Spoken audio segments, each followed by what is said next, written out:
We're just tuning in on the video. We're just about to do a top 10 servants of big and small screens. So here we go. Coming in at number 10 is Lurch. Yay! You have Lurch. Yeah. Well, Lurch, but you remember, no? Remember it? Okay, there we are. So that's number 10. Number 9 is Max from Heart to Heart. Remember Max? Had a really gruff voice. Yeah. Max, Mrs. White, all that kind of. No, Yeah. Josh, it's completely true. You probably had small kids at that time. For 20 years. Didn't have a TV for 20 years. That would explain. Maybe you draw a blank with some of these then, okay? So, coming in at number 8, Waylon Smithers. Any Simpsons fans out there? Eerily pathetic, The Simpsons. Well, anyway. And I can't do a Smithers impression. I can do with the other one. Okay, number 7. Jeeves. Yes! So Jeeves and Worcester. Oh, Jeeves and Worcester. You've got a few, right? Same way for similar age. Yeah. This one I didn't get. This one I didn't know because this one is a little bit before my time. Here we go. This is number 6. Kirano. Is that his name? Thunderbirds, yeah. I have no idea. No idea. Didn't have a clue this guy was. Here what he wrote. Parker. That's not Parker. No, somebody else. Something else. Yeah. Because I remember. Was it Joe 19? Is it Joe 19? Thunderbird.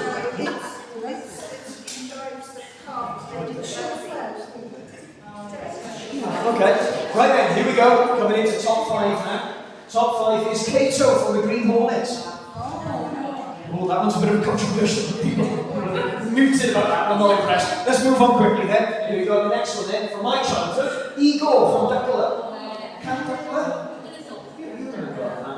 Okay, someone's got it. Thanks, Hannah. Here we go. A bit more popular then. Jeffrey from the Fresh Prince. Yes. He was actually the best character on the show, really. Deep down, he was. Okay, then, here we go. We're coming into number 2. Baldrick from Blackadder. Absolutely massive. Boom, boom, boom. Can't fault it. Okay, then, so that's number 2. Who do you think number 1 should be? Fawlty Towers, Manuel. Find out. Batman Alfred. It's Alfred! Yay! Alfred from Batman. No, of course it's not Alfred. He's up there. But really, it should be Manuel. Hey! Big cheer for Manuel. You know you've scored one. Top 10 servants. It's just a bit of fun. But the whole point of that is that the Gospel of Mark is all about what we call suffering servants. So if you go back to the first slide, which I can do by here, it's taking a while, but we've got a crown on there, but it's a crown of thorns. So it's the king, but he's called to suffer. It's the suffering servants. So that's what we're going to be looking at today. And I'm just going to give us a little bit of background to it, setting us up for next week then. So I'm loving the fact you write it with a pen. It makes me feel like a teacher. Yeah, I'm writing a pen. Fantastic. So, looking at Mark's Gospel, what does the word gospel mean? Good news. Absolutely means good news. But it's good news about what? Jesus, yeah. It's good news about Jesus. So if you're looking in Mark's Gospel, the very first line of Mark's Gospel tells you this is the good news about Jesus. Verse 1, you don't muck about, he's straight in there with this is the good news about Jesus. Bam! Straight off to the races, right? So Mark's Gospel, it was, they think it's the first ever Gospel written. So of the 4, that was the first one. And it was written in around about AD 65. So it's about 30 years after Jesus had died. And it was written in Rome for Roman Christians. And some of the things that kind of give it away is that he uses a couple of Roman terms that the other Gospels don't. And to impress you, those words are praetorium and legion. Apparently those are both Roman military terms. So as well as that, he does explain to the readers as well what a couple of Aramaic terms would be, because that's what he was familiar with being from Jerusalem, so he's helping his Roman people understand that. It was written by Mark, and actually Peter as well. So although it's kind of attributed to Mark, it was written by Peter. So tell me some stuff about Peter. What was he like as a character? A fisherman. He was a fisherman, yeah. But what was his character? That was his job. What was his character like? Headstrong, yeah. Action without thinking, do you know what I mean? He's the one who lopped off someone's ear. He's the one who jumped out of the boat first. He's the one, when he saw Jesus on the shore, he jumped out of the boat and he's swimming out to him. He didn't muck about. And in the same way, this book is a book of action. It's very fast-paced. And that kind of explains a bit about Peter's character, that he's very, very fast. He does things without thinking. There's less teaching in this book and far more action. It's action-orientated, right? So, and in terms of it being about Peter, it would feature more things in there about Peter being a failure than any of the other Gospels. So if you read the other Gospels, there'll be bits in there about Peter doing things well. But because Peter wrote this one, he wanted to highlight the fact that he had failed the Lord. Interesting, isn't it? Bringing out his humility, rather than it is the opportunity for him to pick himself up. I'm Peter, you know. It's not, this is the mistakes that I've made. So I find that quite humbling, to be fair. So, and it's kind of said that Peter's thoughts, Mark was the interpreter, he's the one who wrote it down. And interestingly, if you read the book of Acts, which comes after John, so Matthew, Mark, Luke, and John, and the book of Acts, the second chapter in Acts, Peter stands up and he gives this massive sermon, and 3,000 people get saved. Well, that sermon is pretty much the same structure as Mark's Gospel. Nuts. Where does the research on Acts? Oh, that's amazing. Yeah? So those are kind of some of the links. It was about the rejected, suffering king. So everybody was expecting this messianic king who's going to come in and save everybody. But Mark presents Jesus as the king who suffered, the suffering servant, which is a challenge to us to serve in terms of it being about radical discipleship. If Jesus is saying, come and follow me, and he's the suffering servant, the expectation is that we will follow, we will put other people first, we will suffer, we will serve. Again, very challenging, very humbling. There's less teaching in this one, more action. And what was the purpose? The purpose of it was to tell people about Jesus. Lots of people have written books about gods and God and all this kind of stuff. But this book was saying that God is here, right now, and he is for you, not against you. Not only that, he's serving you in every way. You read that book, he healed people, raised people from the dead, fed 5,000 people, so physical needs, and then ultimately gave his life for each and every one of us. So it's good news that God is with us. He is for us, right here, right now, and he is seeking us as well. And that's what it is, right? So the focus of the book. If you read Matthew's Gospel, it focuses on Jesus as the Jewish Messiah. So the Gospel of Matthew is written for Jewish people, right? Luke's Gospel describes Jesus as the one who welcomes the outsider, and that book is written primarily for Greek people, right? Whereas this one, Mark's Gospel, focuses on Jesus as the one who ushers in the kingdom of God through his life and teaching, but especially through his death and resurrection. Jesus fulfills all the Old Testament hopes and promises, bringing in the long-expected new age. So like I say, the first verse says, this is the good news about Jesus. The second verse tells you the prophecy about Isaiah says about who will come. So it's straight away, it's fulfilling Old Testament. So why is that important? It's because the Romans weren't interested in Jewish kind of things that they were hoping for and all that kind of thing, genealogy and all of that. They just wanted to know about who is this Jesus geezer who's caused a lot of fuss. Yeah? So, before the action around Jesus happened in Jerusalem, how did they end up in Rome?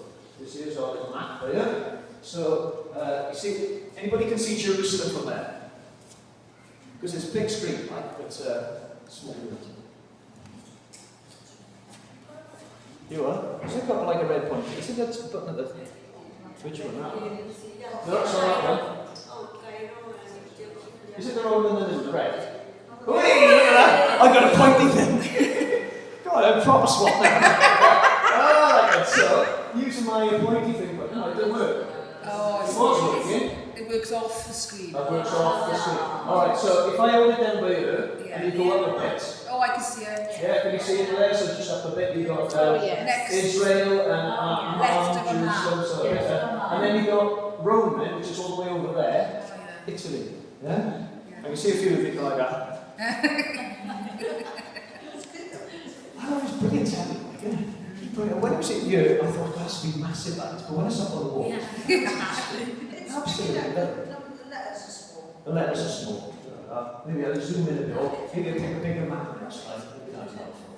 But yeah, but it made its way all the way from Jerusalem to Rome, right? And when, again, going back to Acts chapter 2, and Peter gives the big sermon, it says there that there were people from Rome there. So if some of those people were part of the 3,000 that got saved, well, if they start taking it back to Rome with them, they can start putting a church, building a church together, yeah?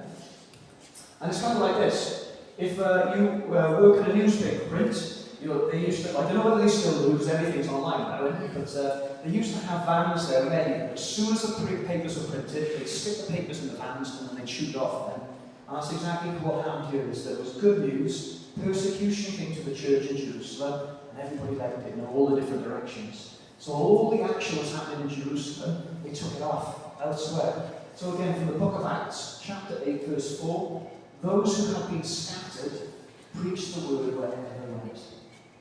So wherever they went, they told people about Jesus, and that's how these guys ended up being working. So it was persecution and it didn't happen.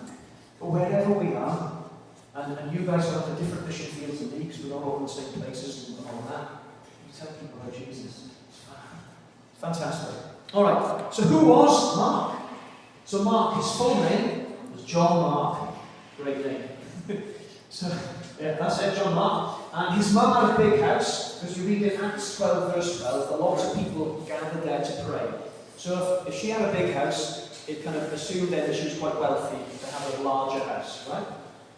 He was mates with Peter, Paul, and Barnabas, and Barnabas was actually his cousin. So when you read some of the New Testament kind of stuff, and you read about Barnabas, and he's one of my favourite characters, because his name means son of encouragement. So if encouragement had a son, it would look like Barnabas. Great. So, but they were cousins. And what I find interesting about that is as well, sometimes your family are the hardest people to reach for Jesus. Yeah. And yet, these guys, they were in together, family. And I love that, you know, and that's my prayer. So when you sing that second song, Jesus for my family, that one, great listening. I'm desperate to see my family sing. So, initially, Mark was a failed missionary. So when you read in Acts, things go a bit pear-shaped when he's on a missionary journey with Paul, and he ends up kind of leaving the trip, right? But things get sorted out. There's like a restitution is made, forgiveness and all that, and then they end up back together again. But what we can say from that is that you and I can feel like failures in many different ways, but you can still get back on it. Now, you may fail as a missionary, but by writing the gospel you have in your hands right now, you see millions of people's lives. It's amazing, isn't it? Through writing a letter, you see millions and millions of people's lives, and millions of us have got access to his writing. Fantastic. So, and the bit that I particularly like, being a runner, is that he was a naked runner. What does that mean? You know, that's the question. So, have any of you watched the Avengers films? Where Stan Lee will put himself in a film from time to time. Or if you watch like a Hitchcock film, he'll do exactly the same thing, he'll put himself in there. Well, there's two hints in the book where he's kind of giving a little nod to himself potentially. And the naked running bit, you don't have to take a photo of the naked running, sorry, but you can do if you want. The naked running bit is all about where Jesus has been arrested and all his disciples leg it. And Mark didn't have much on at the time. They go to grab him and he runs away completely naked. So it reminds me of my stag do, but that's another story. So, but he was a naked runner. I'll take that after. Thank you. So, how do we know that it was written for Roman people? We know that because it's a very factual book and practical. There's no theory in it. It's all meat. It's all stuff that you can do something with, right? The Roman people, they weren't interested in philosophies and all that. That's for the Greek people. Roman people, they wanted facts, evidence, law. They were into those kind of things. And it was all evidenced by eyewitnesses. So like I say, it's written just 30 years after Jesus had actually died and then rose again. So in terms of the timeline compared to other kind of famous books and writings on history and stuff like that, it's very, very close to the actual thing, and eyewitnesses were testament to it as well. So eyewitnesses, it's action-packed, right? You read this, and it could come with like a warning, a helpful word of how fast things move. It uses this word there, which I think is ethnos, which means immediately, at once, without delay. And it also uses the word, I don't know. That one, thank you. Who said that? Love. What's it say again, Josh? I'd say archestai. Archestai, there we are, I'll take that. Lovely. And that that's 25 times, which means to begin. So, like, he healed someone, and then it says immediately he someone began to. So it's straight away, there's no kind of taking a breath in this book, it's action, action, action all the time. Why is that important? Because that's what the Roman people were like. And that is also what Peter was like. He's action focused. It's not one to sit back and kind of ponder things until he kind of messes up. You just get stuck in. It's very much in thematic order rather than chronological. So if you read the Gospel of Mark now and you compare it to Matthew and Luke, there's a lot of similarities there. There are a couple of differences as well, and that's because of the way that he writes. And why it's important that it's written for the Romans is because Jesus is shown to be a man of power. The Roman people were obsessed with power, you know. And what did Jesus do that was powerful? He raised the dead. He healed the sick. You know, he calmed the storm. He fed 5,000 people. All of these things take great power. So it's saying in that gospel that this is the Son of God. And yet, the last part there, he was a man of suffering. So although all of heaven's resources were available to him, although he was fully God, he chose voluntarily to give himself up for you and me. He is the suffering servant. And it could be said that this verse is the key verse of the whole of the gospel. And it says here, that even the Son of Man did not come to be served, but to serve, and to give his life as a ransom for many.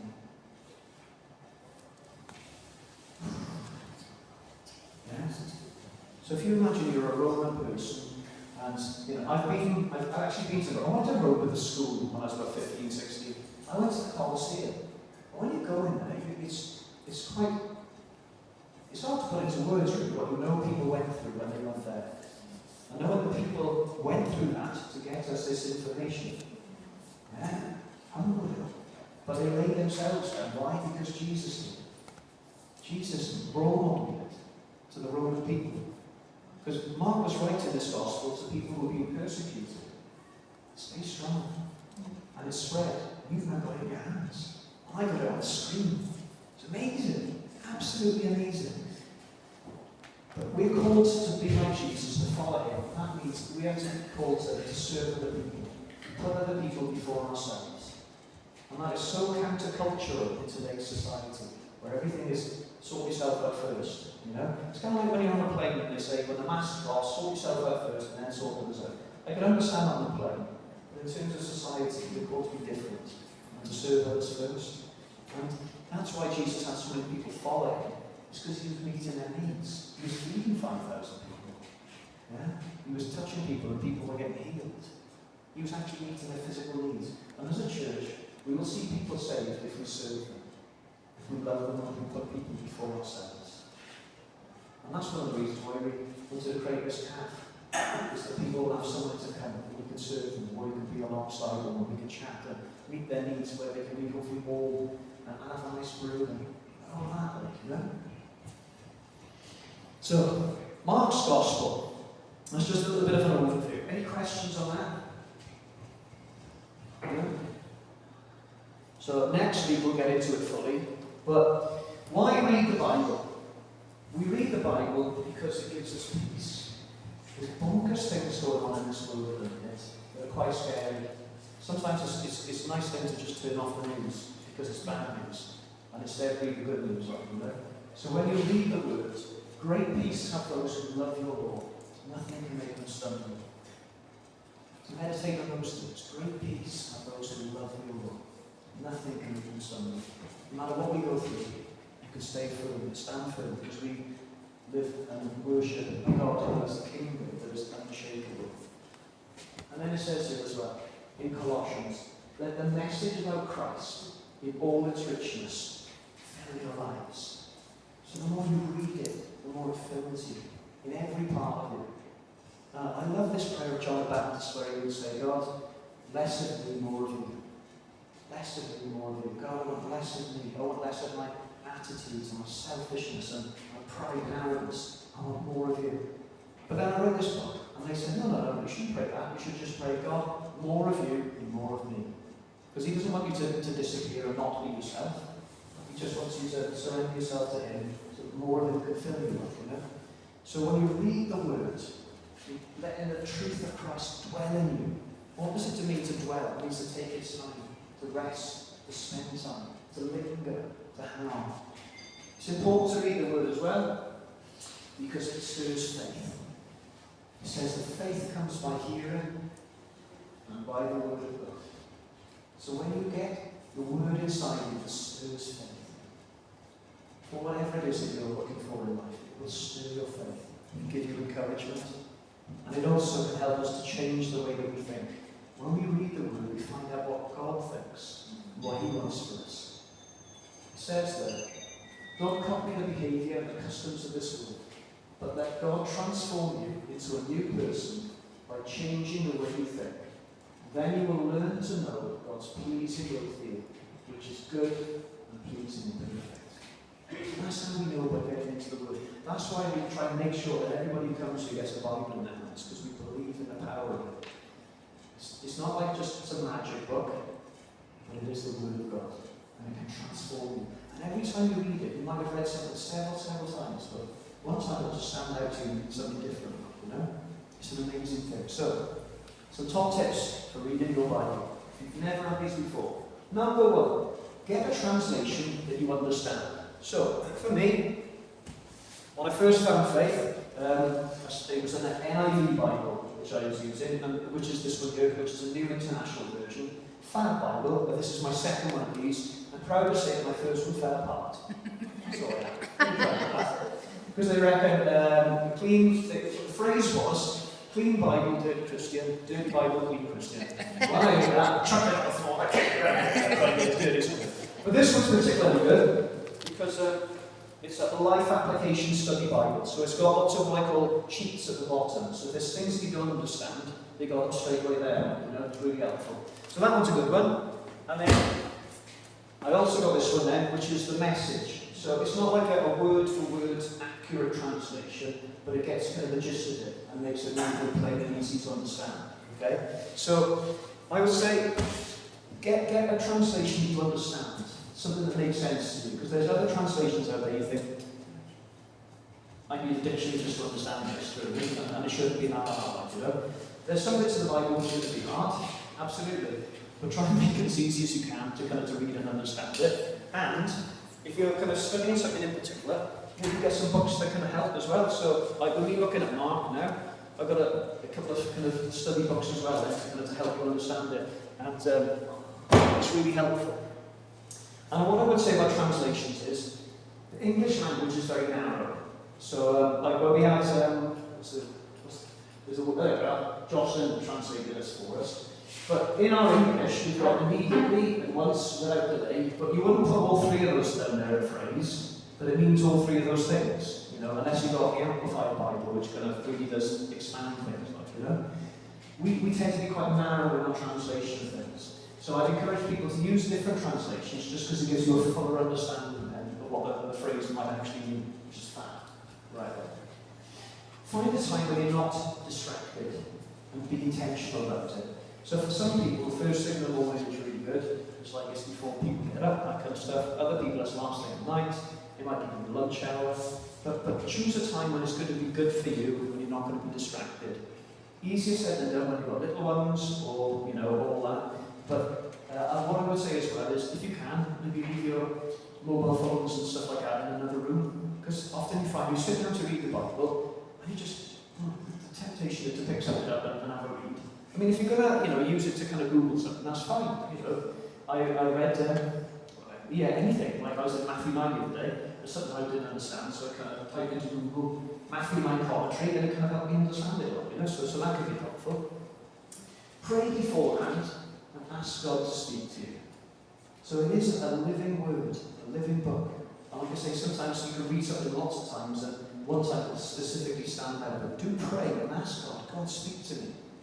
I'd say, read small chunks, so it's realistic, and you don't get overwhelmed and give up.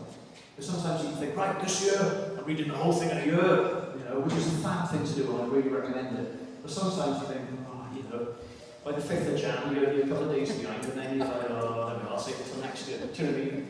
Well, you don't have to think like that, you can just kind of pick up where you left off. But do small chunks, and sometimes it might be worth, with that small chunk, read it, and then reread it, and then reread it again. Because what I encourage you to do is to think about what did it mean at the time it was written, and what does it mean for me right here, right now. So think about the context. When it was written, what did it mean for those people? What would they have understood by it? What can I take from it today? You know? Get a devotional or study guide, like I kind of mentioned there. And read it with someone else, lastly, so you can be accountable, and also you can ask questions together. So those would be my top tips, aside from holding it the right way up. So, has anybody else got any top tips? Or things that work for them? I don't know, well, for me, like you said, when the phone's putting it away, being in silence is my good concentration time. Yeah. So yeah, getting into more devices. Yeah, I find if the telly's on or music's playing, my head goes to that. I found recently, instead of news, I've just found myself sat there knitting, and I'm feeling more at peace doing that than just sitting there watching the TV. Yeah. So, you can find yourself doing something at the same time, because a friend of mine was living in Carmarthenshire, working in Swansea, so he'd get an audio Bible and he would listen to it every day on the journey back and forth from the car. And he said he'd be amazed the amount he'd take on just by listening to it that way. So there's different ways and means. I don't think it's like, with sat navs, you can have different voices to it. I'm not sure that it works like that. I think it's like one person who's going to break it, but still, it's a good way to get it inside you. So, just as out of interest, has anybody started Mark already or not? Or? No. That's all right. Yeah, absolutely. If what Mark is saying applies for today. Absolutely, yeah. Because I read that and I can't understand why churches allow divorced people to get married in church when it clearly says in there that should a man divorce a woman that by marrying again they commit adultery. Okay, yeah. So why do churches allow divorced people to marry in church? And that's a great question, and that's the type of thing that I would be like. As soon as you read it, right, I don't understand this, I'm going to find some wiser people than me do. I'm either going to check it out with them, or go to a really good commentary that you just kind of recommended, and you think, right, I'm going to get some understanding of this. Because we ain't going to understand it all, do we? This side of heaven, that's for sure. I know that when I get to heaven, there'll be some questions I'll be asking the Lord. So, yeah. So, look, honestly, it's good to question. Question. God is big enough that He can handle your questions. Do you know what I mean? So there's nothing that's kind of off bounds or off limits. So fab, yeah. So over the next few weeks now, we'll be getting stuck into it. So I think Sarah's going to take us through chapter 1 next week, and so on then. But yeah, it should be a good study. So hopefully that's just a bit of a background to it. I'm just going to kind of lead us in a song now about the suffering servants, and we're going to take communion at the same time. Chloe's gone over there, which is fine. In terms of communion, everybody can take communion if they want to, right? It's the Lord's table. There's no rules from me. It's His table. So if you want to take communion, the reason we do is we remember Jesus' sacrifice. And we remember that He died on the cross for us and He rose again, right? So not that we ever forget, but there's great power in what we do. So when people get baptized, it's a symbolic act that has great power. In the same way, when we take communion together, it has great power. So I'm going to sing a song I've never done before. It's a really old one. It's almost as old as I am. But it talks about people laughing at my age, honestly now. But I'm going to have a go anyway, right? So.